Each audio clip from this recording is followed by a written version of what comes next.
आखिरी ख्वाहिश। उसे कुछ समझ नहीं आ रहा था।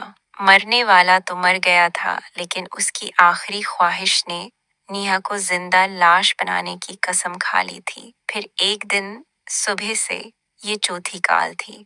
फोन उठाने का बिल्कुल भी दिल नहीं था, मगर माँ जैसे समझने को तैयार ही नहीं थी।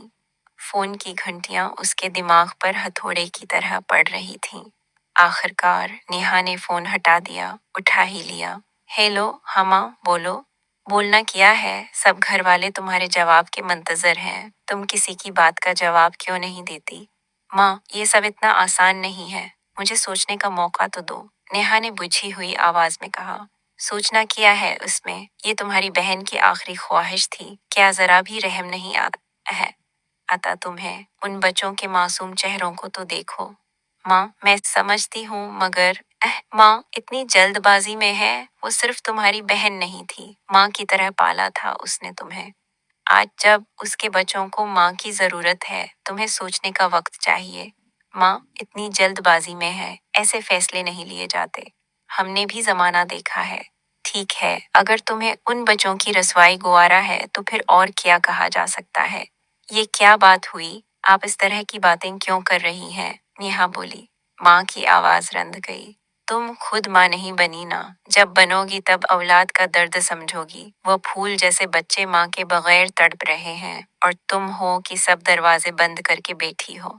नेहा का दिल बहुत बुझल हो चुका था। क्या वाकई ये सब इतना आसान था? 4 बहन भाइयों में सबसे छोटी थी वो, सबकी लाडली, पर जिंदगी उसे इस कदर कड़वे और कठिन मोड़ पर ले आएगी, कभी सोचा भी न था।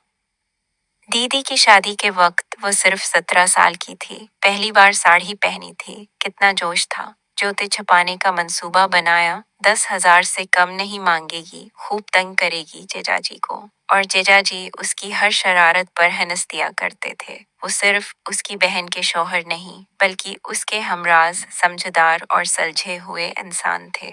उसी के मशूरे पर नेहा ने सॉल सिरोसिस की तैयारी शुरू की थी, वरना माँ के दबाव में आकर शायद वो भी बहन की तरह घर गृहस्थी में खो जाती। बहन बहुत ज़हीन होती है थी, मगर बाबा की आखिरी ख्वाहिश को निभाने के लिए कुर्बानी दे दी। अचार, मुरब्बे और तरह तरह के पकवानों तक ही महदूद होकर रह गई। अभी भी याद है उसे वो दिन जब बहन की कैंसर की रिपोर्ट आई थी। 3रा स्टेज था। घर में कहराम मच गया था। माँ रो रोकर बेहाल हो चुकी थी, और दीदी दीवार का सहारा लेकर चुपचाप खड़ी थी।